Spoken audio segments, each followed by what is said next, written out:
there, thanks for joining me today. This is Laura Lynn with Keep Inking Up. I'm an independent demonstrator for Stampin' Up! In San Antonio, Texas, and this is the 6th video in my series about embossing folders, so I do encourage you to check out my other videos where I share various tips and tricks on how to use embossing folders. So in this particular video, I'm going to be using the Merriest Frames Hybrid Embossing Folder. This is a 3D embossing folder, and it's returning in our current July to December 2022 mini catalog. It coordinates with the bundle, well, what used to be the bundle, the Merriest Moments stamp set. So you've got a photopolymer stamp set, but it also has a coordinating set of dies. Oops, I save everything in one case. So you have a coordinating set of dies that's also available. But we are going to be focusing on the hybrid embossing folder today. So I'm going to set that aside. Whoops, everything's falling over here. So this is a returning embossing folder.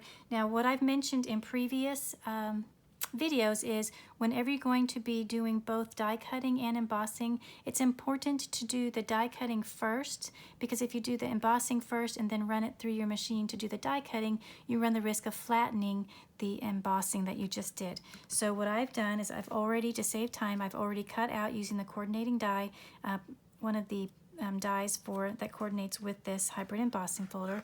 So now I'm going to place this in the embossing folder so I can do the embossing part. Like I said, I've already done the die cutting so that I'll get the most out of the embossing. So I'm going to run this through my Stampin' Cut and Emboss machine that's over here to my right. So to do that, as I've shown previously, I'm going to begin with the base plate number 1, put my embossing folder with the cardstock inside and check to make sure that everything is all lined up good. Then I'm going to place the number 4 embossing plate on top of that and run this through my machine.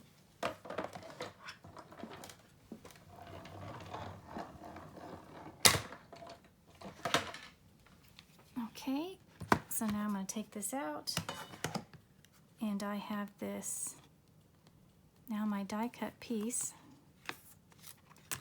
has some lovely embossing. Isn't that beautiful? I just think that is so pretty. I'm so happy that this folder has come back so that people can order it. I just think it's a fabulous, I think all of the products that coordinate with it are really great. So I highly recommend the Merriest Moments stamp set and the coordinating Merriest Frames dies. They are just really fabulous, and they make wonderful cards very quickly and easily. And I'll share a card with you in just a moment once we go over the next thing I wanted to share with you. So that's one tip, is to, whenever you're combining the die cutting and embossing, to do the die cutting first, followed by the embossing. So you have all of this, so you maintain all of this lovely embossed texture. Because if you did it the other way around, some of this would get a little bit flattened. It wouldn't go away, but it would be flattened and it wouldn't be as intense. And we really want to let that texture shine. So the next part that I wanted to share with you, I'm going to bring in a piece of scrap copy paper. And I'll place this on here. We are going to add some ink to really draw out the texture even more. I mean, it looks fabulous as it is. You don't need to do this, but this is another way to enhance the embossing. And you can do this with any embossing folder.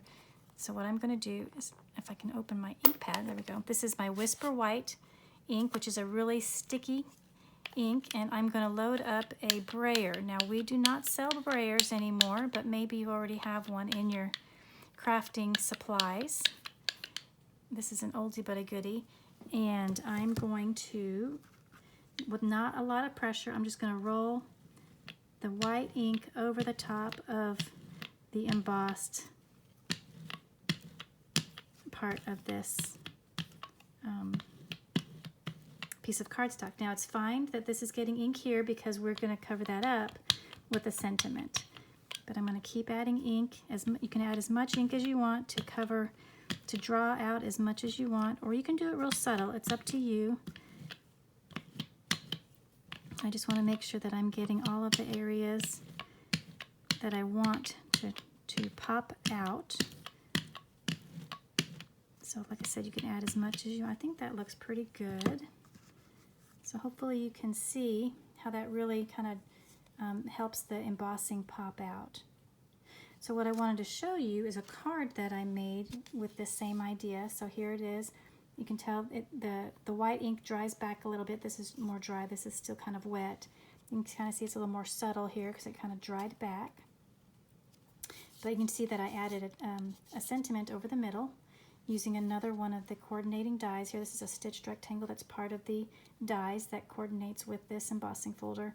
And I added some metallic adhesive back dots on there, and I have a stamped sentiment that is gold embossed, and that is from the Hope and Peace stamp set, which is also in our July to December 2022 mini catalog. It's this one right here, but this one has a lot, and I use this May knowing Christ bring you peace for today, hope for tomorrow, and joy for every season. I put that on the inside of my card, and I added some stamped images from the Merriest Moments stamp set that coordinates with the embossing folder.